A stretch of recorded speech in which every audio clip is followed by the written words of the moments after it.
All right. Hey, aloha everyone. Where is this? Okay, we are here at Na'aleo TV, Mahalo. Na'aleo TV station here in Hilo. We're about to do a show for the television station and Na'aleo. It's going to be channel 53 and 54 Sundays and Wednesdays, Sundays and Thursdays at 10 a.m., right? Okay, I'm going to have the link in the description if you want to watch all the episodes because I've been doing a lot of episodes on Na Leo TV station. Sundays, 7 p.m., Channel 53. Sundays, 7 p.m., Channel 53. Thursdays at noon, Channel 54. Thursdays at noon, Channel 54. So I'm keeping the recording on. This is Michael Tiavana, and we're just going to start recording on this television show. Okay. 5, 4, 3, 2, 1. Aloha, everyone, and welcome to Makavalu TV show. I'm your host. Or I'll just get started. I don't have. Aloha, welcome to Makavalu, where we take local Hawaiian issues and issues that are going to be affecting the Hawaii Islands, and we look at them from different perspectives. I'm your host, Michelle Melendez, and today my guest is Michael Tiavana.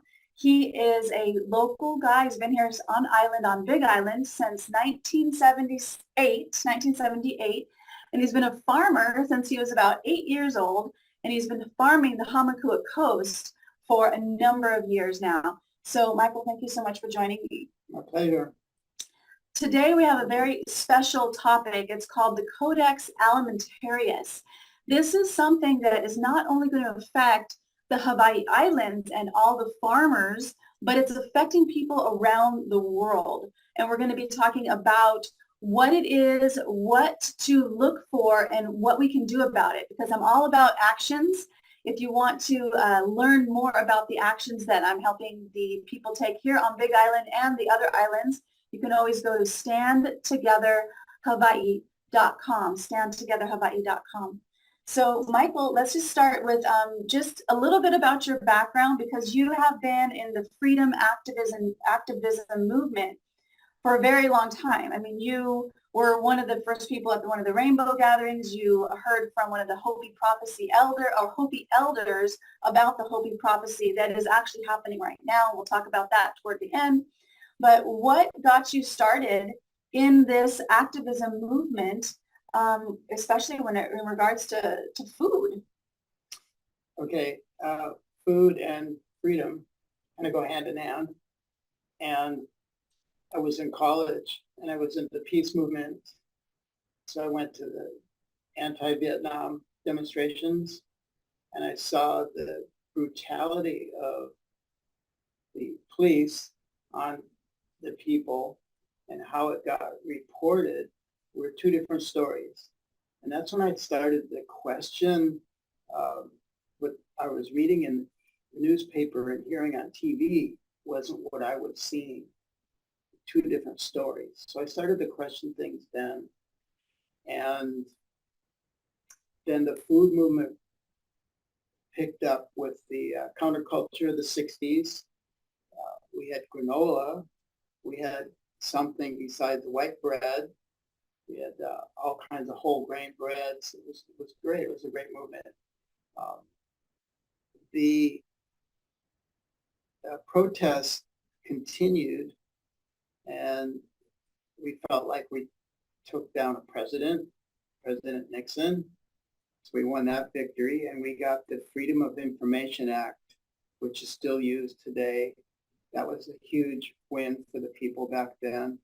And we also got something that is still used today, and that's taking the voting age from 21 to 18, because we were young men that were drafted into the army and sent to Vietnam against their will, but we didn't have a vote. So that was one of the main goals we had when I was in college, was to get the vote. And so I encourage young college people to take advantage of this. And it's not very hard to become aware of what's going on in your world. Shows like this, internet. Is this the TV station for Hilo that you have to have available to the public? Yeah, Yeah. it is. And I had a show like this in Seattle when I was living there 20 years ago. And that's another victory. This is an example of another victory of the people taking back some of their power to communicate to each other. Yeah, absolutely. And this is also going to be on the YouTube channel, so, and Rumble and some other different channels that I have. Now we have the internet. It's just amazing that we can communicate with each other through various mediums. Yeah. So let's talk about, it's called Codex Alimentarius, and I'll put up the screen. So do you want to start with? Yeah, well, I just wanted to point out that going back to when I was born, I was born an Aquarian. Aquarians are friendly humanitarians, and we are visionaries, often visionaries that see trends happening in the society. We're born sociologists. We study society, and we always try to implement things that lead to a nice utopian vision. And so, yeah, that's more about my background. And Codex Alimentarius is, I want to tie that in with the trends that are happening in our food and medicines.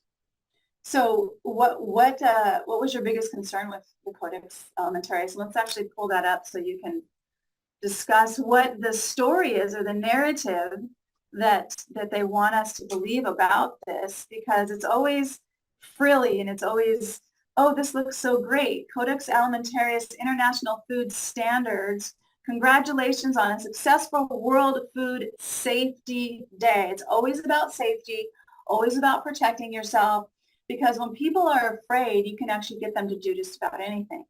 So what protecting is first word, protecting health, facilitating trade, all about Codex and food safety.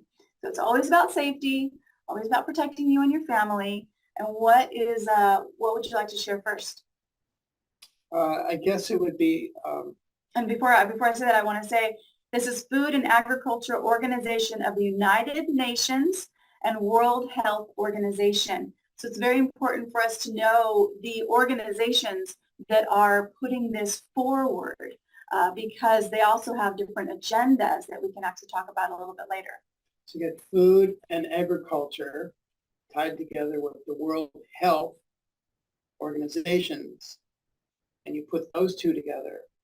And that's a very powerful mechanism for control if it's not used.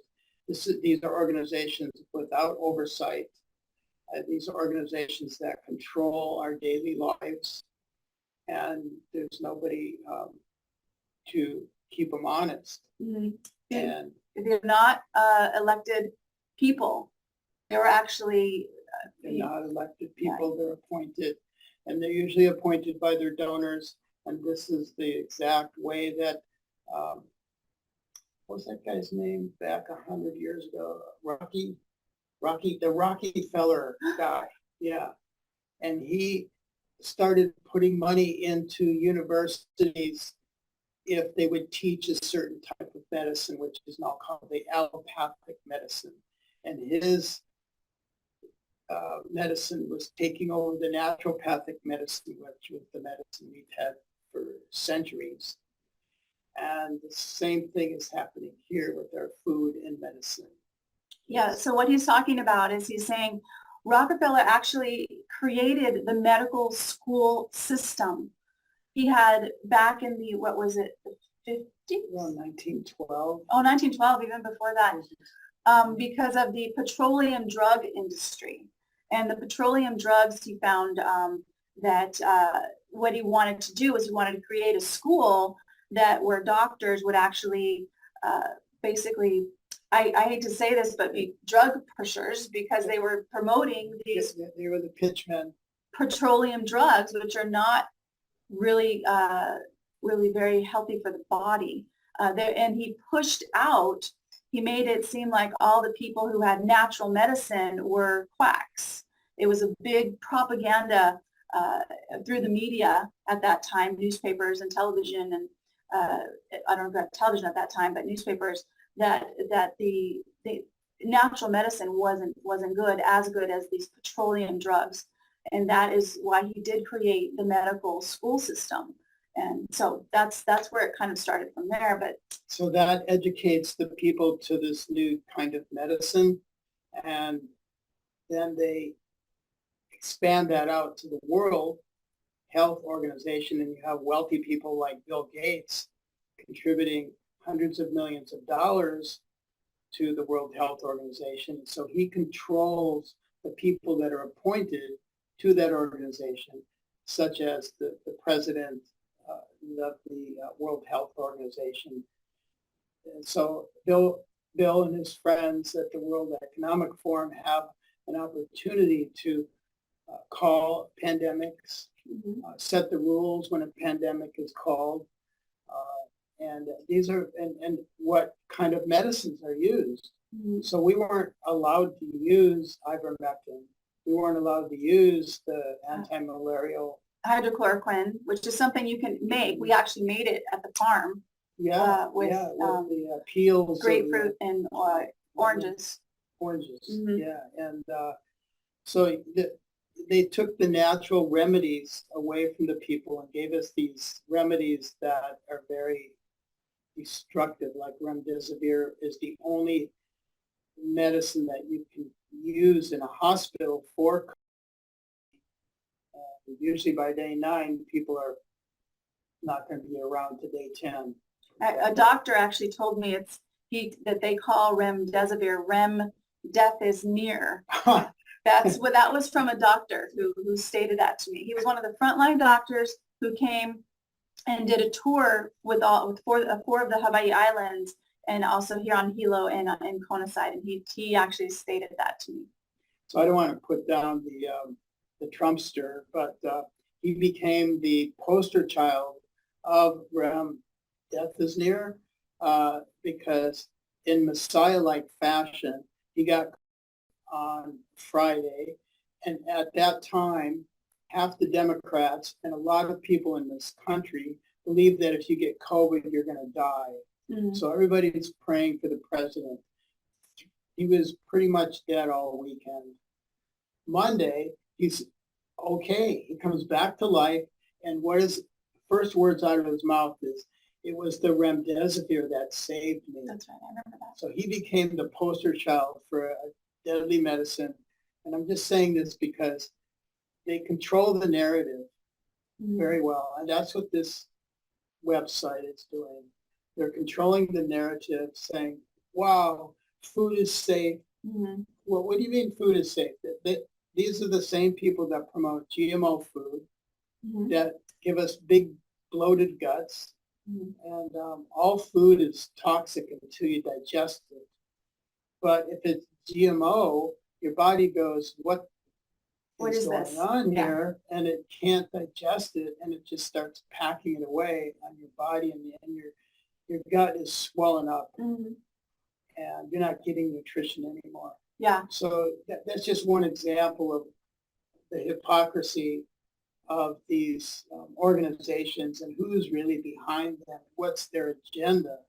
Yeah, I want to just add to that is that what he's talking about is that when your body is so amazing, it actually is designed to keep you alive in any way that it can. So when you're eating something and if the body goes, I don't know what this isn't nutritious, it must be something that is toxic and harmful to the body, what it does is it actually wraps fat around toxins, and it leaves it usually around your gut. And so this is why when you see a man who's got a big belly and it's hard, that man needs to be doing a detox. He needs to be doing a cleanse. So that's what he's talking about. And your liver gets overworked, and you get a fatty liver, and then it just builds up from and your liver is your gut, right there, digesting everything and trying to or do something with it. So the Codex Alimentarius was brought about by all the nations, 185 nations, in 1963, and it's designed to Through the United Nations. through the United Nations, because all the nations came together on this, and one organization since then was added on. That's the European Union, and they did it for two reasons: the safety of the food. So they're looking at the pesticides, the pollution, was there lead in the food, things like that. But they don't look for aluminum Or strontium or borium, which is what the chemtrails are made out of, the sprays that they're spraying. Strontium and barium, yeah, radioactive things. They even create irradiation where the food goes down this little ramp, and there's cesium-136 that they get from the waste from your nuclear power plant, and it zaps your food with these radioactive materials, and then they put it on the shelves, and it has a great shelf life because it doesn't ever go bad. That's why McDonald's burger will stay good for 20 years. Oh my gosh. It's all dead. All dead food. And nothing can live on it. But that's the food safety part of it. We can talk more about that. But the other thing is they set this up for food distribution. And what it does is it gives a certain group of people the ability to move food around the planet. And they act like they're trying to prevent starvation when actually they're creating starvation around the planet. And so.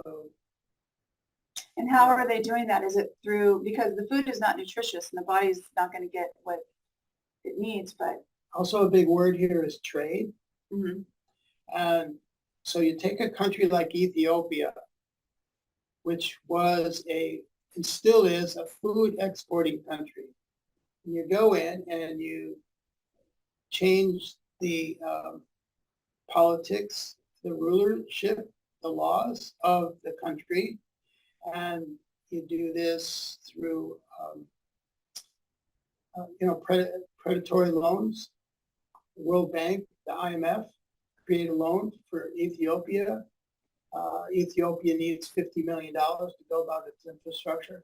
The World Bank makes sure that they get $300 million. They get way more than they need, which pads the local politicians, buys them off, and then it comes payback time. It's a low loan. You can get the 0% Visa loan. That's a predatory loan. You go in there 6 months later, you don't pay your bill, it's 30%. So most of the countries in the world can't pay these loans back. Yeah, that's right. And then, well, if you can't pay us back, give us your banks, give us your hospitals, give us your taxes. And it creates huge poverty in the country as you dictate what goes on in that country. For example, in Nigeria, just last year, they took all of their cash offline, and now you have to have a card to shop in the whole country. It's a pretty big African country. 85% of their economy was the cash economy, and they took that away and they shredded it. They shredded all their money.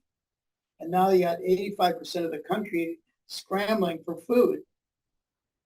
And what do they have? Just before that, you had Bill Gates donating $1.5 billion to West Africa to promote, they call it climate resilient food. So food that can withstand a drought, food that can withstand a flood, crops, but they're GMO crops. Oh. So the people aren't going to get healthy from it. And it basically the whole thing keeps that part of the world in poverty. And who determines what food goes there even? They can turn the buttons for starvation on and off. when the news gets reported that, oh, there's a civil war, oh, there's this, there's that, oh, it's climate change, and these people are starving. But these are all reactions to a control agenda that these people have. So I want to show you guys can actually look, because a lot of people are like, oh, climate change, climate change. If you go to standtogetherhawaii.com and you click on Maui fire, and then you scroll down, let's see here, Maui fire, and you scroll down, it's right here, weather modification, no, climate change. Scroll on climate change. I'll just scroll down because it's not, the link is enough. But this is all about the Maui fires, and I actually have a book, and I'll share that with you in a moment.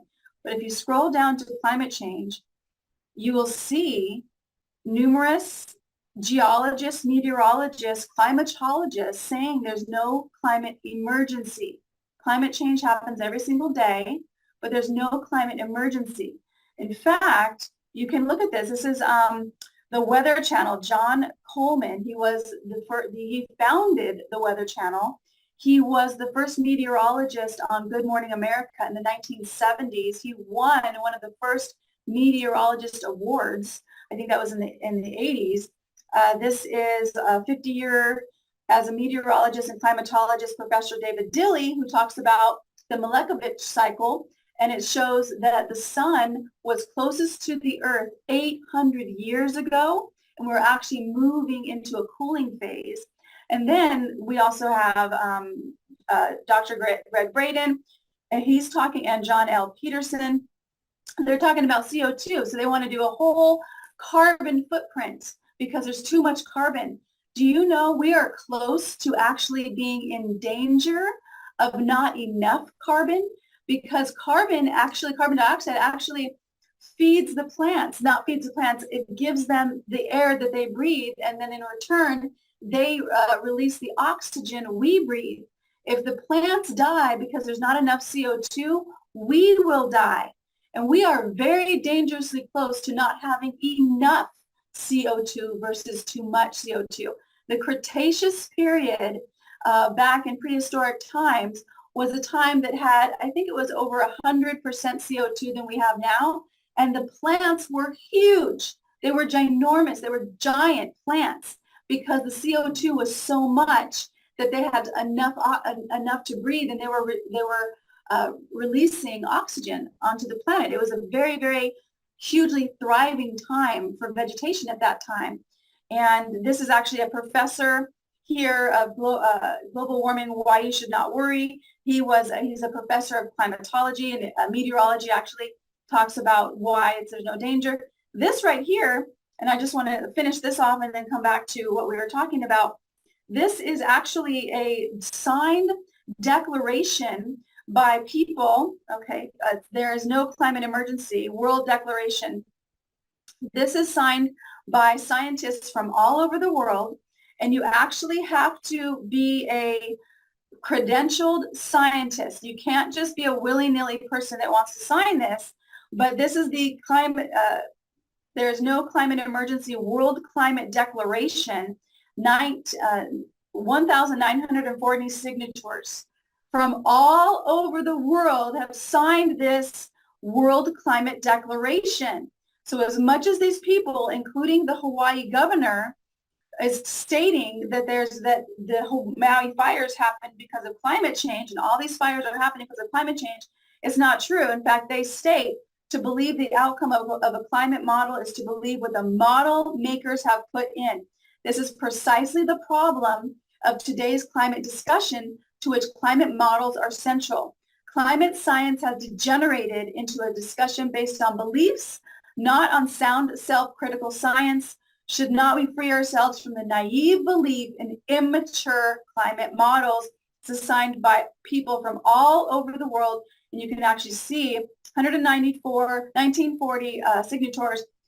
Singapore, this is Argentina, this is Australia, numerous scientists in Australia. We have the United States, we have the Netherlands, we have Japan, we have China, all over the place. So you can find this at standtogetherhawaii.com. And I just want to do a quick plug right here for the book that I wrote, because we are talking about a little bit about the Maui fires, but this is a book that I wrote, and it's called Great Maui Land Grab. And you can find more information on that at greatmauilandgrabbook.com, greatmauilandgrabbook.com. And that is a book that if you're here on the islands and you want to really understand what happened in Maui, it's something that you should take a look at. So I do want to go back to, again, that's greatmauilandgrabbook.com, back to the Codex Alimentarius, because we need food. We must have food. In fact, you told me once, would you rather have money or food? If you had to choose. If you think of selling everything out, would you rather have the money and no food? Or would you rather have food and no money or little of each? But you want food. We want food. Yes, we You definitely want to get food. close to the land. You want to get that type of lifestyle that's close to the Aina, close to the land, close to nature. Mm-hmm. Yep. So we're talking about the what is a Codex Alimentarius, and they say the Codex Alimentarius, or food code. So they want to codify everything, which means they want to control everything and not have the farmers actually, which you're an organic farmer. Since he was 8 years old, he's been farming. He's now in his 70s. Beautiful Hamakua farm over there, Hamakua Post. And the practices that you do are natural. But to codify food, they're going to give us the codes of what they consider to be food. And for people that are thinking about becoming an expat, when you go to other countries, you run into the banks, and the bureaucrats determine how you grow your farm, how you grow your food. It's very hard to be an organic farmer because the Codex is more engaged in these other countries than it is here. A moment on the narrative that's coming out, we're not getting the truth. Mm-hmm.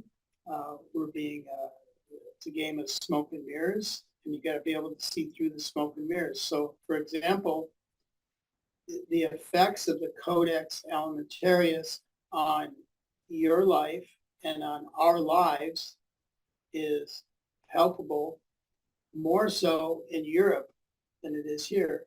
So the farmers are protesting in Berlin,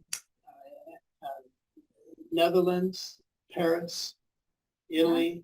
They're driving their tractors to their capitals and they're protesting. We are told that they're protesting because they're raising the tax on diesel fuel. And we're raising the taxes so there'll be less fuel used, and we're fighting climate change. Everything's about climate change.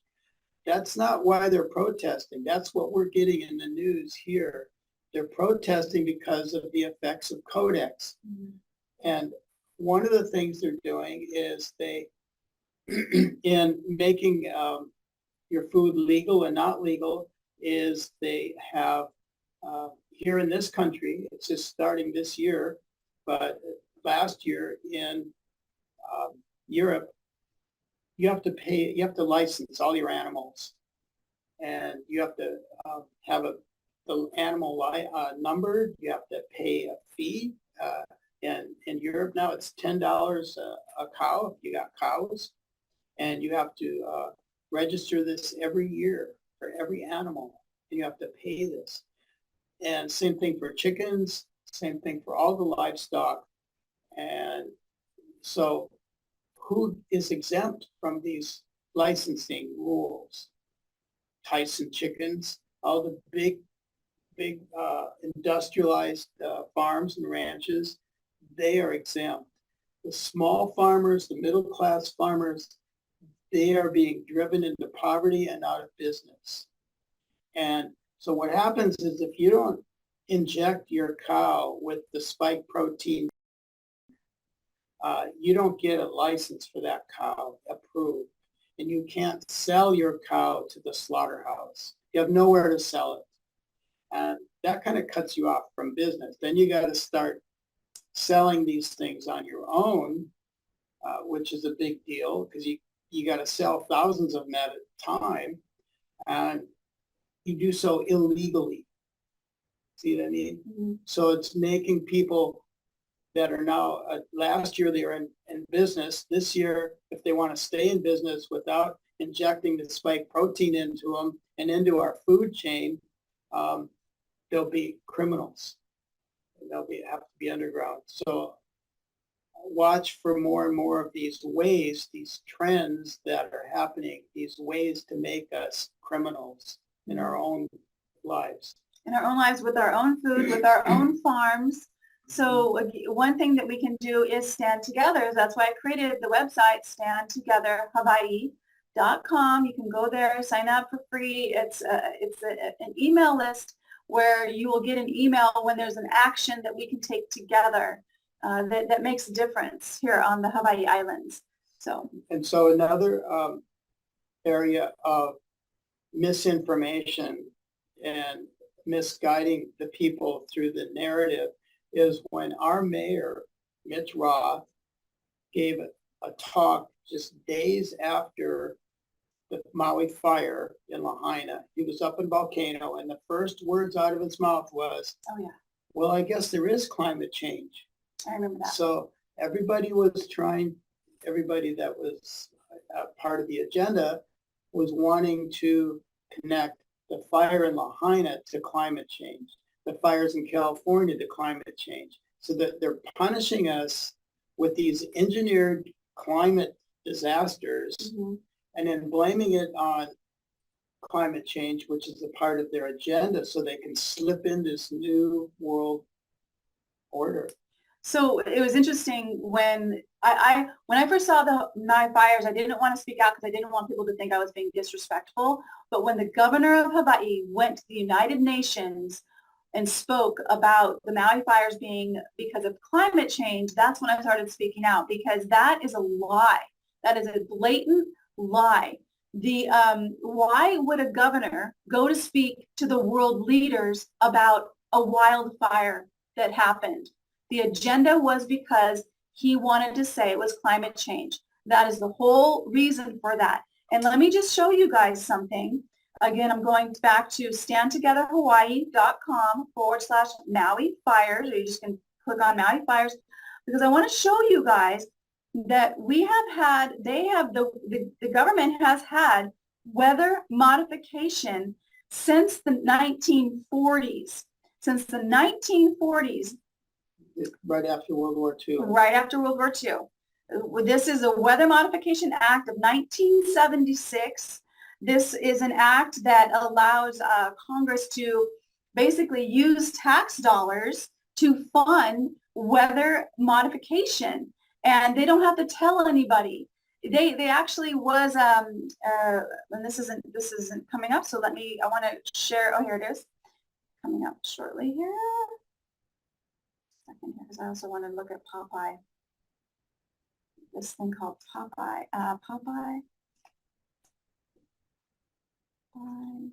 Act. Not Act. It was a Popeye.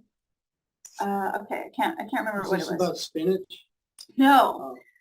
I was talking to Captain Matt Dankin, who is a 33-year firefighter and captain.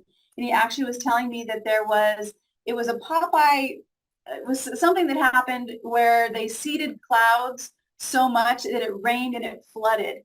And I can't remember if it flooded, if that was in Vietnam or what that was. But this was approved October 13th, 1976.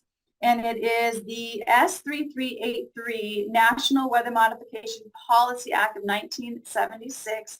And it says a review and analysis of research efforts and needs in weather modification technology. And I'm not going to read them all, but the formulation of options for model regulatory code for domestic weather modification activities.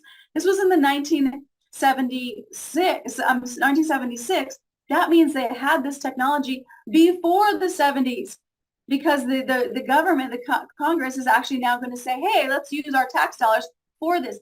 All these fires, the fire in Maui, all the fires in California, which 3 of my towns that I grew up in burned, you know, Paradise, Oroville, Chico, California, all of that is where I'm from. Chico is now the 7th largest wildfire in U.S. history.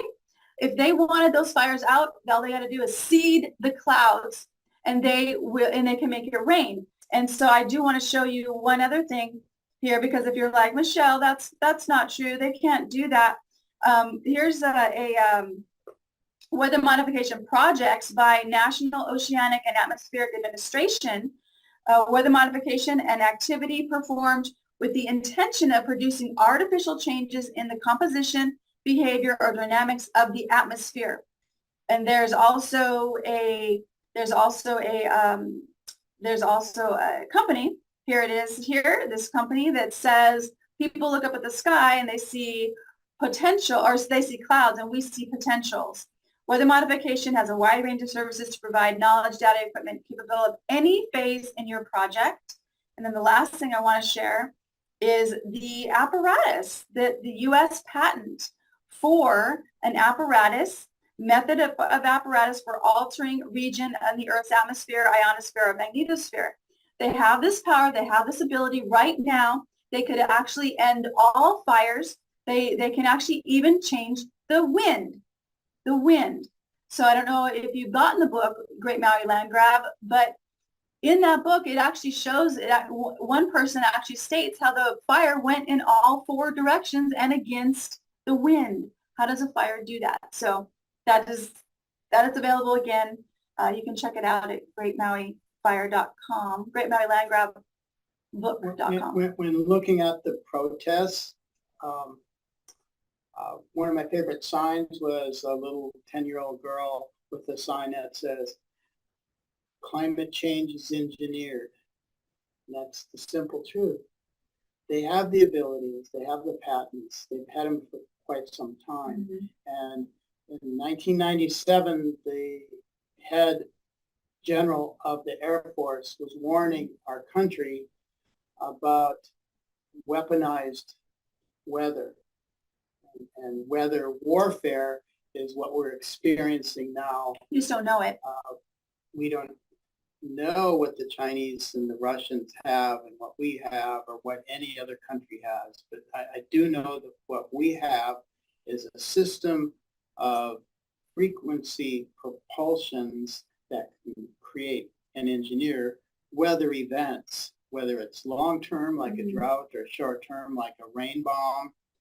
And they have 6 of these major arrays around the world locked into all the Doppler radar systems. That's almost every city in this country has a Doppler radar system. So it's pretty extensive. And they've been using it for almost 25 years, 26 since 1998. They've been manipulating that with the solar radiation management, which now is being promoted quite a bit because of the fires and the climate change and the warming. You got to put chaff in the air to block the sunshine. And so it's called solar radiation management, it's geoengineering. It's being taught in schools from the 3rd grade on up. It's something that is real, admitted to, and now they're trying to convince us that it's our last chance effort to save the planet. Saving the planet would be having the great they to leave us alone. Mm-hmm. Absolutely. Just stop. The planet is actually, she can actually rejuvenate herself. She can actually clean herself up.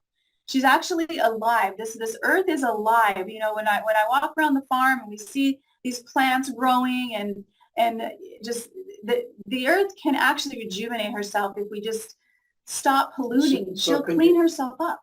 And that's a metaphor for your body. Exactly. Your body's the same. You know, I do take people through detoxes. You can check that out at Blossom Inner Wellness, because I am doing a detox coming up. But the body, one of the very first things to do is a fast, which is stop putting all the toxins inside, and your body naturally cleans up. Yeah, exactly. And you know more about the land.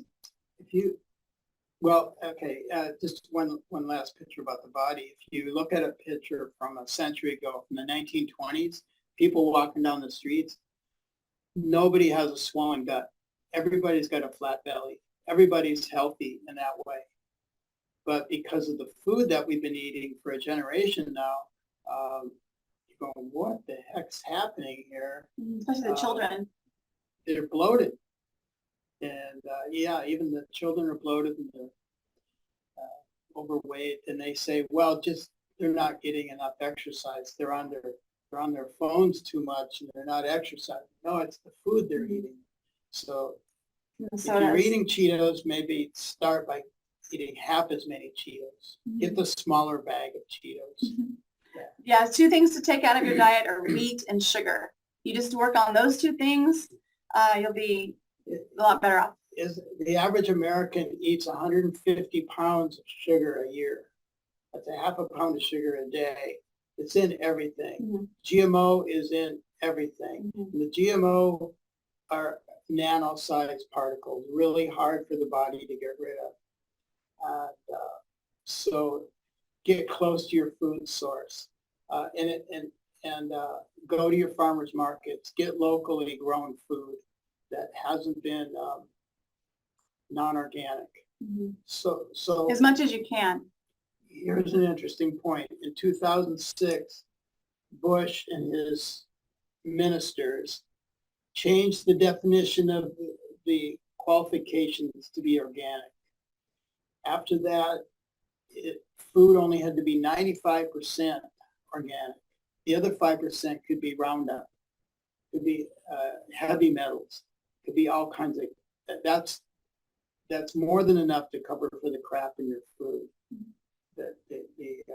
So the food has been in that way weaponized. And I want to add to that too. If you look at the label and you see the word natural flavors, that doesn't mean it's natural. That's a label. And the FDA has allowed the term, the label natural flavors to be a ton of things that are not natural. One thing that can be labeled natural flavors is pus that is actually in meats because the animals get infected and they have to give them antibiotics. And pus can actually, they have a certain percentage of pus that they allow in the food and they call it natural flavors. So it is challenging to take. There's another natural flavor. Crickets. There's a lot of insect parts in your food. And they're growing crickets now and they're trying to convince people that eating crickets is good for you. A lot of protein. Another thing that they put in the food is monosodium glutamate, which since the 80s we caught on to it. It's they used it a lot in Chinese cooking, Chinese food. And it makes the hair on the back of your neck stand up and the back of your neck starts to burn. And then you feel sleepy for a while after eating it. But it makes you addicted to that food. And monosodium glutamate is grown on yeast, so you can call it natural. So it's a natural flavor that you could put on anything. It could put it on this carpet and it would taste great, you know? So these are called excitotoxins, these chemicals that make you addicted to the food, that go in the food, the EDTA, the EBT, all these things excite your brain to where you want to eat this to get that excitement, you get hooked on it. And it's natural. Yeah, they actually did a study where, not a study, but they have scientists, the food industry has scientists that know the exact salt, sugar, and fat that will actually trigger an addiction in your brain toward that food. This is why people can't just have one French fry or one Dorito or something like that, because they've actually created the food to trick your brain to be addicted to it, to want more of it. So this is why cleaning up your diet is super important. Organic as best you can, just watching the labels as best you can, because this is a food war. You know, a lot of people just think they're just going on with their lives and they're just eating these foods and that the government wants to keep them safe. when we're in a war. I hate to say that, but it is a food war. And our best job for our kuleana to keep ourselves safe and to keep our keiki safe is to look at the food, look at the ingredients, and start cleaning up your diet. Again, I do take people through detoxes, and that's at blossominnerwellness.com, and you can check that out there. Michael, do you want to go in through the agendas for the UN? Or do you want to say something else about that? It's like a separate, a quick story about education. I had a friend I was in high school with. We went out of high school, went to college, came back. She had a degree in nutrition from the University of Minnesota. And we got into a conversation. And she said, when you put preservatives in the food, it makes you live longer because it preserves your tissue. Oh my goodness. And that's what they're teaching and leading people to believe in college when you get a degree in nutrition. And I couldn't argue her out of it. Oh my goodness. And the doctors, and we talked a little bit about who started the medical industry. They get one nutrition class, and they don't even look at people's food. I had a friend of mine, she went into the doctor, she was having an issue, and she asked, could it be what I'm eating? And he said, oh no, it's not what you're eating. Yeah, it's in your head. It's in your head. So getting back to the Codex, the other side of the Codex from the food, I could get into that more, but it's and the pollution of the soil and the growing environment is the supplements that you take to be healthy. So they govern that, and they are they've done this in Europe and they want to do it here. They take our supplements like our vitamin Bs and they make them into drugs. Then they have to go to the purview of the FDA, and you have to spend $25-30 million to get your drug, your supplement approved. So supplements in Europe are the price of drugs. They're huge. Instead of being $3-5 a month, they're $100 to $300 a month for vitamin B, and it's so that's an example of what the Codex, the power of the Codex can do. It can take off. It separates you financially from the things that are healing you and giving you financially because you only afford the junk food. Mm-hmm. Yeah.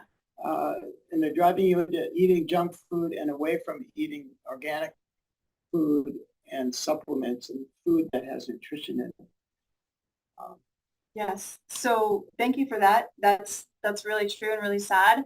So it's important to look at what you're eating. I do want to go into the UN goals because a lot of times, this Codex Alimentarius, International Food Standards by the Food and Agriculture Organization of the United Nations and the World Health Organization. Well, what are these goals? I'm just going to put in United Nations goals and see what pops up. The 17 goals, and we talked about this in a different video, not on this channel, but let's just kind of go over a few of them because we have, I think, 10 more minutes.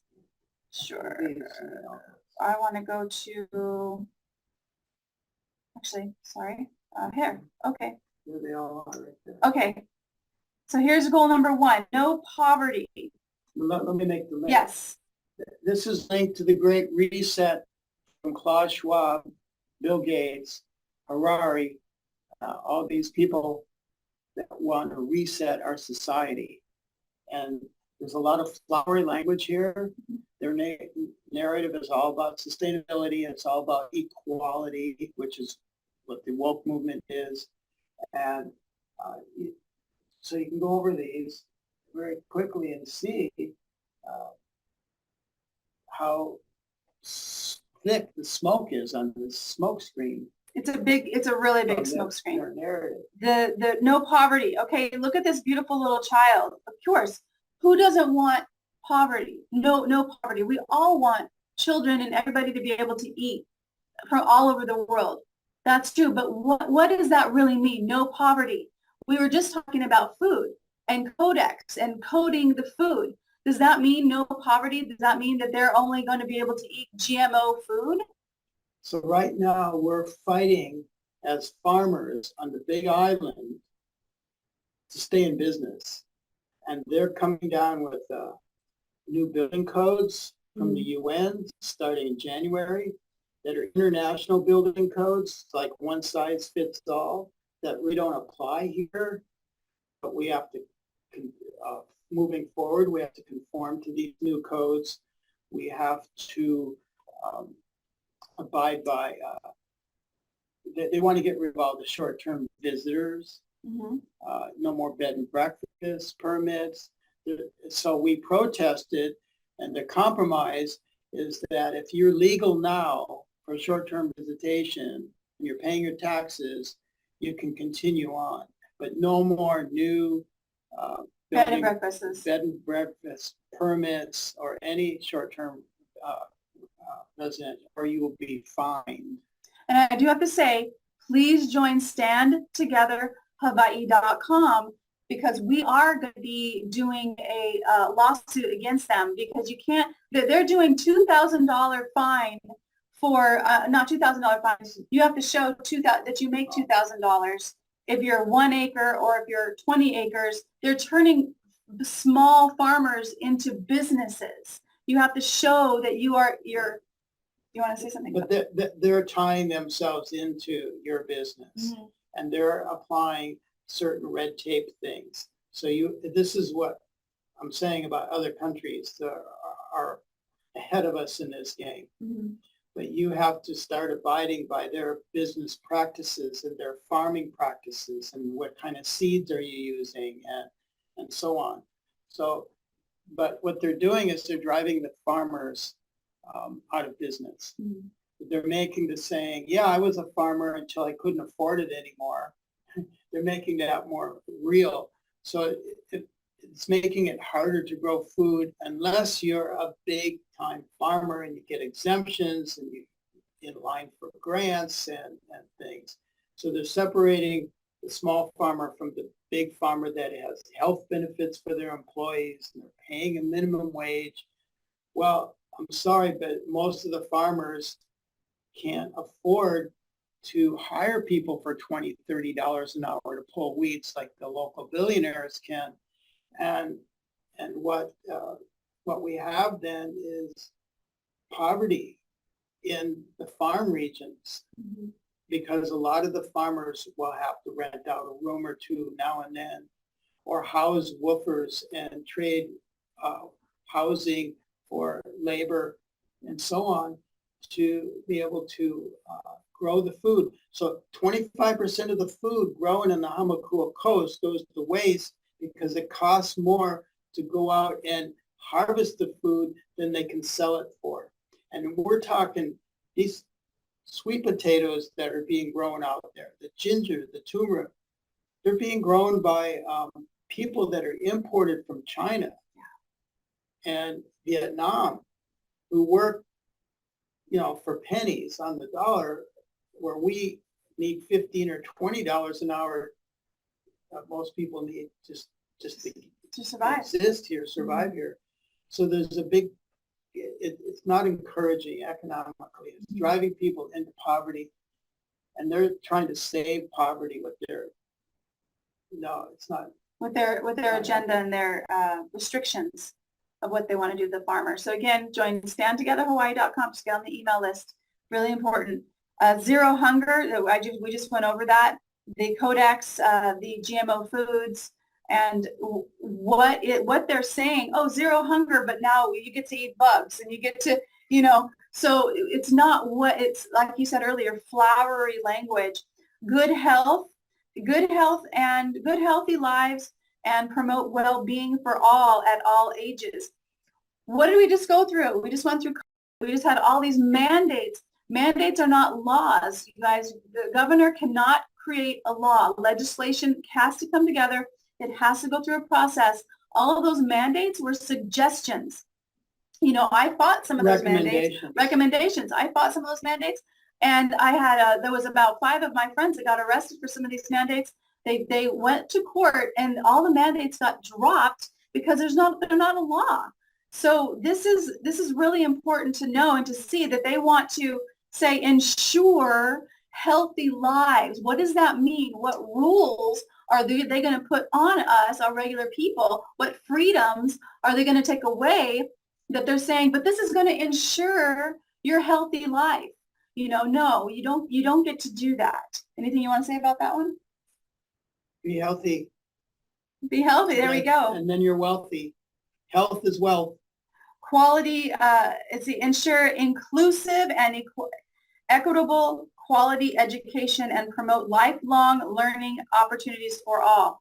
Such flowery language. But who gets to decide what is the quality education? What are they going to be teaching our children? Who gets to decide that? It's all about standardized testing. You got to have standardized testing to have smart people. Mm-hmm. And that's what Hitler did. Hitler took the population of the college students in 1933 when he came into power from 80,000. By 1939, it was 20,000. And so when dictatorial, totalitarian governments standardized test the students, they become dumber. Absolutely. And I feel sorry for the Z generation. Is it Z now? I don't know what it is. For the next generation. They're not getting the education that they deserve. And they're being fed what to learn, what to believe. They're being fed what to believe, not having an open mind. Yeah, so and then they come after the people who want to drop out of the public school systems, which have a lot of banned books, by the way, and do homeschooling and charter schools and things like that, and they make it hard on them. Yep, absolutely. So these are some of the goals.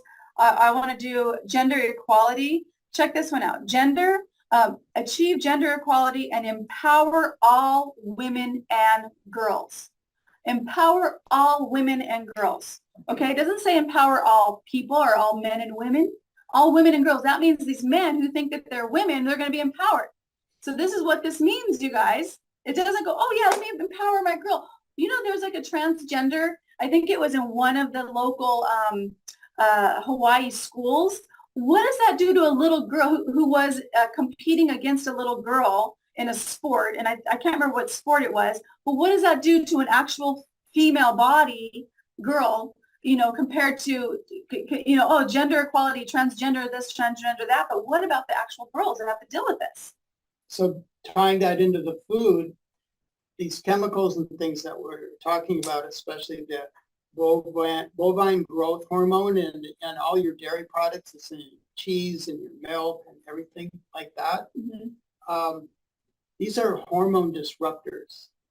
Your body puts out hormones according to your sex, but when you disrupt that, you throw it all out of balance, mm-hmm. Your feelings change.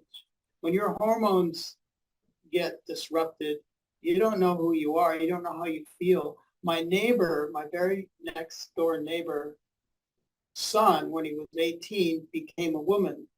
2 years later, he didn't feel like a woman anymore and became a man again. I don't know how all that works, but we have people going back and forth according to their hormones being disrupted by their diet. That's another thing too. And clean up the diet and your body feels better and you feel better and you get back on track. So anyway, these are the United Nations 17 goals, the flowery language of it all. We don't have time to go through all of them, but they are very, very disturbing. Peace and justice and strong institutions. Okay, peace and justice and strong institutions. This one should be concerning for everybody. Strong institutions. What does that mean? What is peace and justice for all? Who's going to decide on that? It's very, very concerning. You can look these up yourself. I can't remember his name, but one of the leaders in the World Economic Forum has been publicly speaking around the last year, and he says, yeah, we need a great reset. We need to force the population into the great reset, which is a whole new society to save the world. The world is going to be And saved. these people are depopulators. They all believe there's too many people on the planet and we need fewer people. That is what their agenda is, everyone. So In Kamala Harris's last campaign speech, she says that if we depopulate, that's right. we have a depopulation, we'll have more clean air and water for our children. So Michael, I just want to say mahalo for joining me today. This is a heavy topic, and it's one that we need to really take a look at and not ignore. It's really easy to just go throughout our lives and not look at really what's going on. But if you do that, what future are you leaving for your kiki? And I just want to say so much mahalo to you because you are someone who just is near and dear to my heart and has always supported the work that I'm doing. And you've really taught me so many things about this world and what is coming and what we can do. And I just want to say so much mahalo. And if you, again, want to you should take a look at the other channels, other shows that we've done here on Leo TV. And I just want to say thank you so much for watching. And please share this video, share this show. Much mahalo. Feed the people. Perfect. And you guys there, and Is that really an hour? that was an hour. So I do want to do a quick prayer because that's what I do here on my channel. If you guys missed some of the stuff, because I am going to edit some of the stuff that Michael did on for the YouTube channel, because some of that will be taken down. So please look at my Rumble channel to watch the whole video here. And I just want to do a quick prayer. And infinite intelligence, great spirit of all things, you know better than us everything that's going on. And we're just so grateful for the courage to do what we know is ours to do. And we know that we get to watch as this world becomes a better place, and those that don't value human life are peaceably removed from power. We know that is done, great spirit. And we honor all people who are just taking their inspiration and following their inspiration and doing that. We know that they have the courage to do it. We know that they're always kept safe and always protected. And we just send this frequency out to anybody around the world who needs hope right now, who needs to know that things can get better for them. We send that out to them right now, great spirit, and we know it is done, and so it is. So much mahalo, you guys. Aloha.